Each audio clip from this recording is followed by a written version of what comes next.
السلام علیکم خواتین و حضرات، قرآن فہمی کے سلسلہ سوالات اور جوابات کے ساتھ آپ کی خدمت میں حاضر۔ آج کا سوال جادو کے بارے میں۔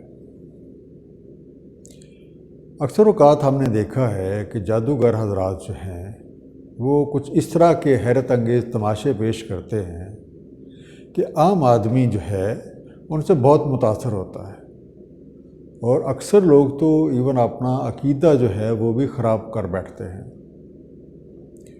تو سوال یہ پیدا ہوتا ہے کہ آخر یہ کس طرح کا علم ہے، اس کی حقیقت کیا ہے، اور کیوں اس علم کو حاصل کرنے سے منع کیا جاتا ہے۔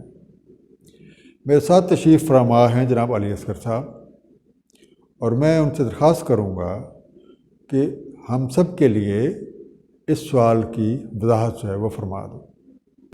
بہت شکریہ جناب، آپ کے آج کے سوال کے حوالے سے جب ہم غور کرتے ہیں تو یہ بات سامنے آتی ہے کہ کائنات میں موجود ہر شے عدم سے وجود میں آ رہی ہے، یعنی غیب سے شہود میں آ رہی ہے۔ پہلے کوئی چیز نہیں ہوتی، پھر وہ ہو جاتی ہے۔ تو غیب و شہود کا یہ سلسلہ، یہ رد و بدل اسی طرح سے چل رہا ہے کہ عدم سے اشیاء وجود میں آتی ہیں، ایک لائف ٹائم گزارتی ہیں، اپنی ڈیوٹی ان کی ہوتی ہے وہ کر کے پھر عدم میں واپس چلی جاتی ہیں۔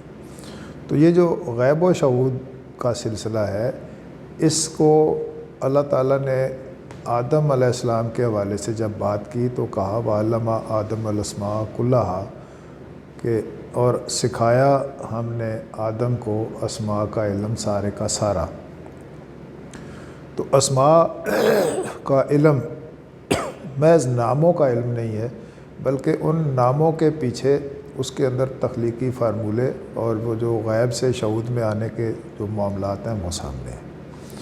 تو جب ہم اس سوال کے حوالے سے کہ یہ آدم کی اولاد کے ہر رکن کو علم الاسماء فیڈ ان ہے، اب کسی نے اس کو کتنا ایکسپلور کیا، جب وہ ان تخلیقی فارمولوں سے یا قوانین فطرت سے کسی حد تک واقف ہو جاتا ہے تو پھر اس صلاحیت کو اگر وہ مس یوز کر لے تو اسے روحانی لوگ استدراجی علوم کا نام دیتے ہیں، اور جب اسے کوئی اللہ تعالیٰ کے منشا کے مطابق بزرگان دین کے طرز میں استعمال کر لے تو اسے روحانی علوم کہا جاتا ہے۔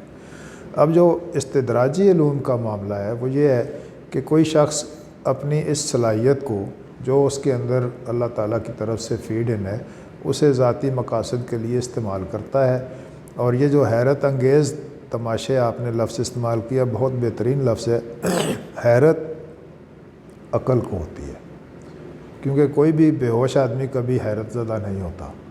تو حیرت کا مقام یہ ہے کہ جہاں عقل کام نہیں کرتی وہاں عقل جو ہے نا سرنڈر کرتی ہے، تو اسے ہم کہہ دیتے ہیں کہ یہاں جادو ہو گیا ہے۔ اس جو عقل کو سمجھ نہیں آتا، اب انبیاء کرام سے جو اس طرح کی حرکتیں سرزد ہوئیں انہیں معجزات کہا گیا، اور معجزات کا لفظ بھی عاجز آنے سے ہے، اور عاجز عقل کا کام ہے، انہیں معجزات کہا گیا۔ اور جب اولیاء کرام سے محیر العقول حرکتیں خرق عادت جو ہے وہ صادر ہوتی ہے تو اسے ان کی کرامت کہا جاتا ہے۔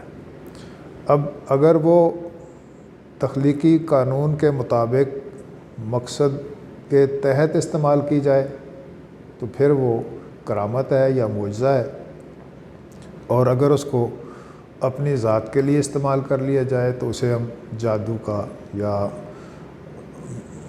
وہ خرق عادت کا نام دے سکتے ہیں کہ عام انسانی عقل اس تک رسائی نہیں رکھتی۔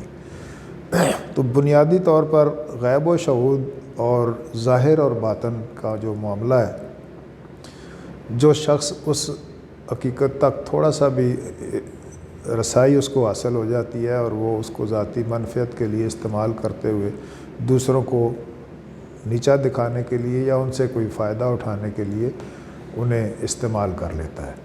تو یہ اس کا جو معاملہ جادو والا ہے، یہ جادو چلتا ہی ان لوگوں پہ ہے جن کی قوت ارادی کم ہوتی ہے یا جو اس روحانی علوم کو ایکسپلور کرنے میں ناکام رہتے ہیں۔ دوسرے لفظوں میں مادیت کے جو گرفتار لوگ ہیں ان کے اوپر اس طرح کے اثرات زیادہ ہوتے ہیں اور ول پاور کمزور ہوتی ہے اشیاء کے ساتھ چپکا ہونے کی وجہ سے۔ تو ہمیں جادو کی حقیقت یہ ہے کہ یہ اللہ تعالیٰ کی دی ہوئی ایک صلاحیت ہے جسے ہم اگر مس یوز کریں تو ہم جادوگر کہلاتے ہیں، اور اگر اس کو پراپر یوز کریں تو وہ منشاء الہی کے مطابق ہے۔ اس کی بہترین مثال موسیٰ علیہ السلام کے ساتھ فرعون کے دربار میں جادوگروں کی اور موسیٰ علیہ السلام کے اس مقابلے کی ہے جس میں فرعون نے جادوگروں کو بلایا اور انہیں موسیٰ علیہ السلام سے مقابلہ کرنے کے لیے کہا گیا۔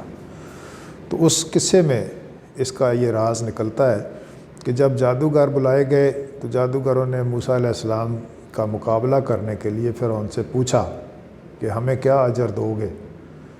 تو اس نے کہا ہم تمہیں اپنا مقرب بنائیں گے۔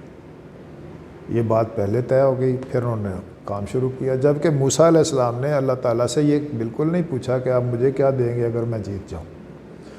تو موسیٰ علیہ السلام اور ان کا آپس میں مقابلہ ہوا، انہوں نے رسیاں پھینکیں، وہ سانپ بن گئے، موسیٰ علیہ السلام نے عصا پھینکا، وہ اژدہا بن گیا اور وہ ان رسیوں کو کھانے لگا۔ اب یہاں جو نقطہ سامنے آتا ہے وہ یہ ہے کہ موسیٰ علیہ السلام کی جو طرز فکر تھی وہ فی سبیل اللہ تھی، اور دوسروں کی جو طرز فکر تھی انہوں نے اجر اور اس کی اجرت لینے کے حوالے سے بات کی تھی، تو غرض و غایت میں مبتلا تھے۔ میں نے اس آیت کے حوالے سے جو اپنے لیے ہنٹ لکھا ہے وہ یہ کہ غرض و غایت اور بے غرضی کا مقابلہ ہوا۔ غرض و غایت کے وہ رسیاں، وہ سانپ جو تھے ان کو بے غرضی کا سانپ کھا گیا۔ جب کوئی بندہ اجر و ثواب کے معاملات سے بے نیاز ہو کے محض اللہ کے لیے کام کرتا ہے تو اس پر کسی بھی طرح کا کوئی جادو نہیں چلتا۔ قرآن اس کو مخلص کا نام دیتا ہے۔ سورہ الحجر میں آپ اگر اس واقعہ کو دیکھیں، آیت نمبر 28 سے لے کے آیت نمبر 41 تک شیطان کے ساتھ مکالمہ ہے۔ اللہ تعالیٰ فرماتے ہیں کہ جب ہم نے آدم کو سنوار دیا، اس میں روح پھونک دی، سجدے کا حکم ہوا، شیطان نے انکار کر دیا۔ اسے پوچھا گیا کیوں سجدہ نہیں کیا، اس نے عذر پیش کیا اور پھر اپنے لیے مہلت مانگی اور اس نے کہا کہ میں تیرے سب بندوں کو بہکاؤں گا سوائے تیرے مخلص بندوں کے، الا عبادک منہم المخلصین۔ تو یہ جو اخلاص ہے ذاتی غرض و غایت سے پاک ہونے کا نام ہے۔ موسیٰ علیہ السلام کے قصے میں ذاتی غرض و غایت نہیں رکھی گئی، ان کا عصا غرض و غایت والوں کے رسیوں والے سانپوں کو کھا گیا۔ تو جادو کی حقیقت صرف یہ ہے کہ جو غیر مخلص لوگ ہوتے ہیں وہ اس سے متاثر ہوتے ہیں، جو اخلاص والے ہوتے ہیں ان پر شیطان کا بھی داؤ نہیں چلتا اور جادو کا اثر بھی نہیں ہوتا۔ یہ قوت ارادی کے کمزور ہونے کی وجہ سے اور مادیت پرستی میں مبتلا ہونے کی وجہ سے اس طرح کی حرکتوں میں کچھ لوگ نقصان اٹھا لیتے ہیں، بلکہ ان کی عقل ان کو خود نقصان پہنچاتی ہے۔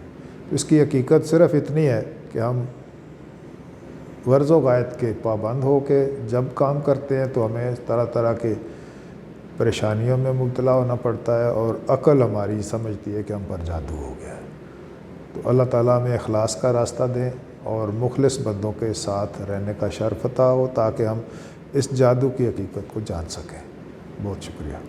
اور ماشاء اللہ آپ نے ایک بہت ہی خوبصورت وضاحت جو ہے آپ سب کے سامنے رکھی، اور میں امید کرتا ہوں کہ ہمارے ویورز جو ہیں ان کو بھی جادو کی حقیقت سمجھ آ گئی ہوگی۔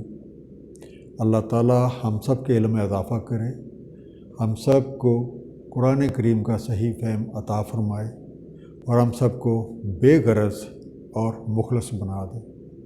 السلام علیکم خواتین و حضرات۔